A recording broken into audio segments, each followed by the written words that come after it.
Hello বন্ধুরা, চলে এসেছি হেলদি ব্রেকফাস্ট সিরিজের মধ্যে আরেকটি ব্রেকফাস্ট রেসিপি নিয়ে নিয়েছি লেবুর একটা অর্ধেক, টমেটো কুচি, আমার কাছে বিনস ছিল বিনস কুচিয়ে নিয়েছি, মাশরুম ছিল মাশরুমও কুচিয়ে নিয়েছি, আর একটা চিকপি সেদ্ধ করে রেখে দেওয়া।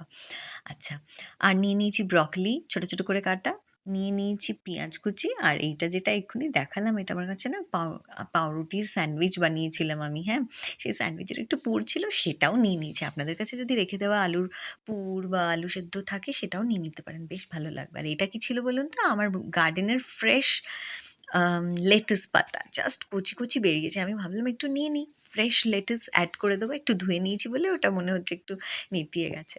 যাই হোক, চট করে কড়ার মধ্যে তেল দিয়ে দিলাম, হালকা গরম হতেই আমি পেঁয়াজ কুচিগুলো ছেড়ে দিলাম। পেঁয়াজ কুচি দিয়ে আমাদের একটু হালকা করে নেড়ে নিতে হবে। একটু নেড়ে চেড়ে নেওয়ার পর আমরা ফার্দার ইনগ্রিডিয়েন্টস দেবো। আমি একটু ঢাকা দিয়ে রান্না করা পছন্দ করি, কেন কি কম তেলে রান্না ঢাকা দিয়ে করলে বেশি ভালো হয়। এতে রান্নাটি সুস্বাদুও হয়, আর কম তেলে রান্নাটা হয়েও যায়, খুব তাড়াতাড়ি হয় ইনফ্যাক্ট। যাই হোক, আমরা এরকমভাবে নেড়ে চেড়ে নিচ্ছি। এটা হালকা কালার ধরতে হবে, হালকা হালকা একটা কালার ধরলে ফার্দার ইনগ্রিডিয়েন্টস দিয়ে দেবো। আর কি বলুন তো, আমাদের কাছে না এই সাদা পেঁয়াজগুলো ইউএসএতে খুব পাওয়া যায়। যদিও অন্য পেঁয়াজও পাই, যেটা আমাদের ইন্ডিয়াতে আমরা খেয়ে অভ্যস্ত। আমি দুটোই এনেছি। এটার না ঝাঁঝটা একটু কম, আর কিছু নেই। এটাই তফাৎ বলতে গেলে। আর হালকা একটা মিষ্টত্ব ভাব আছে। খারাপ লাগে না। তবে আমি ওই পেঁয়াজটা প্রেফার করি যখন কোনো মাংসের আইটেম করি বা কিছু। আচ্ছা, তা এবার আমরা ব্রকলিগুলো ছেড়ে দিলাম। ব্রকলিগুলো দিয়ে সিমিলারলি আমরা ভালো করে নেড়েচেড়ে নেব। দিয়ে ঢাকা দিয়ে দিয়ে এটাকে কষাবো।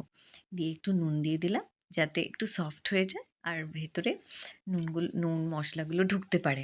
আমরা দিয়ে দিলাম একটুখানি ব্ল্যাক পেপার পাউডার, দিয়ে এটাকে ভালো করে আবার নেড়ে চেড়ে নিচ্ছি। ভালো করে নেড়ে এটা হালকা কালার ধরা অবধি আমরা ওয়েট করব। দিয়ে আমি আবার ঢাকা দিয়ে দিলাম। দেখুন, আমি কিন্তু খুব ঢাকা দিয়ে রান্না করা পছন্দ করি, এতে খুব তাড়াতাড়ি রান্না হয়ে যায়। এবার ছেড়ে দেবো বিনস কুচোনোগুলো। বিনসটা দিয়েও একটু হালকা না মানে নেড়ে চেড়ে নিলে তবেই ওটা স্বাদ আসে, নাহলে বিনসটা না একটু কাঁচা কাঁচা ফিল হয়। আমার এটা ব্লাঞ্চ করা নেই, সেই জন্য আমি একটু আগেই ওই জন্য দিলাম বিনসটা। আমি বিনসটা দিয়ে আবার ভালো করে এটাকে মিক্স করে নিলাম। হালকা হাতে নাড়বো যাতে আ আমাদের ব্রকলিগুলো ভেঙে না যায়, কেন কি ব্রকলি খুব তাড়াতাড়ি নরম হয়ে যায়। এবার একটু নাড়াচাড়া করার পরেই আমরা বাকি জিনিসগুলো সমস্তটাই ঢেলে দেবো। টমেটো কুচি, আমাদের ব্রকলি তো আগেই দিয়ে দিয়েছিলাম, চিকপিগুলো সেদ্ধ করে রেখে দেওয়া, আর দিয়ে দিলাম আমাদের মাশরুম কুচোনোগুলো। আপনারা চাইলে একটু লঙ্কা কুচিও দিয়ে দিতে পারেন, খুব ভালো লাগে। আমার মেয়েটা আসলে ঝাল খেতে ওর একটু কষ্ট হয়, ওই জন্য গোলমরিচটা আমি প্রেফার করি। এতে হালকা ঝাল ভাবটাও থাকে, আর আমরা না ওপর দিয়ে লঙ্কা নিয়ে নিই আমাদের ইচ্ছে থাকলে। আজকের রান্নাটা মানে ব্ল্যাক পেপার পাউডারেও যথেষ্ট ভালো লাগে খেতে, খুব ঝাল দরকার পড়বে না। আপনাদের পছন্দ মতন হলে আপনারা একটুখানি লঙ্কা কুচি নিয়ে নিতে পারেন, লঙ্কায়ও কিন্তু অনেক গুণ আছে। আচ্ছা, আবার আমরা ঢাকা দিয়ে দেবো। এবার দিয়ে দেবো একটু ধনে গুঁড়ো, একটু জিরে গুঁড়ো। আমি আপনাদের আগের রেসিপিতে বলেছিলাম, আমার মনে পড়ছে। দিয়ে দিলাম একটু নুন এর মধ্যে। যে ধনে আর জিরের অজস্র গুণ, এরা আমাদের মেটাবলিজম বাড়ায়। তো আমরা হেলদি রেসিপির মধ্যে মেটাবলিজম বাড়ানোর চেষ্টাই করব, যেটা খাবো তাড়াতাড়ি হজমও হয়ে যাবে, অথচ আমাদের মেটাবলিজম হাই থাকবে। তাতে কী হবে, আমাদের গায়ে ফ্যাট স্টোর হতে দেবে না। আমরা নুন আর চিনি অ্যাড করে দিয়ে ভালো করে নেড়েচেড়ে ঢাকা দিয়ে দিলাম। এটা বেশ ১ মিনিট মতন ঢাকা অবস্থায় রইলো। তারপরে ঢাকনা খুলে আমি আমার গার্ডেনের ফ্রেশ লেটুসের পাতাগুলো দিয়ে দেবো। একদম কচি জাস্ট বেরিয়েছে। আমার ভীষণ ইচ্ছে করছিল একদিন আপনাদের দেখাবো ভিডিওতে যে আমার কীরকম ছোট্ট একটা গার্ডেন আছে। মানে গার্ডেন বলতে আমার মানে ব্যালকনিতে আমি জাস্ট ওগুলোকে তৈরি করেছি জাস্ট। খুব মজা লাগে জানেন তো? আর আমি না এবার অ্যাড করে দিলাম আমার সেই স্যান্ডউইচের পুরটা। আপনাদের কাছে যদি আলু সেদ্ধ থাকে আলু সেদ্ধ অ্যাড করে দেবেন, যদি পনির থাকে পনির অ্যাড করে দেবেন।